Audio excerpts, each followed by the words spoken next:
Today mga kape, bawat umaga may dalang bagong pag-asa. Pero paano kung ngayong araw piliin mong mabuhay sa bago, mas maganda at kasama si Lord?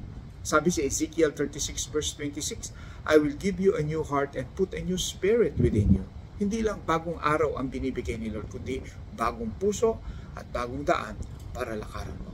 Una, notice God's presence. Pagdilat pa lang ng mata mo, pansinin mo kasama mo na siya sa bawat tibok ng puso mo. And then embrace change. Iwanan mo ang bigat ng kahapon kasi may bagong himala at pagbabago na ginagawa ang Espiritu ng Diyos sa iyo. And then walk in faith. Umakbang ka ng may tapang kahit di mo pa nakikita ang buong plano niya kasi hawak niya ang kinabukasan. This is Pastor Francis. Ito ang New Day, New Way moment mo. Hayaan mong si Lord ang magsulat ng kwento ng araw mo. Kung na-bless ka, like, follow, and share. May taong kailangang marinig ito ngayon. God bless. Shalom.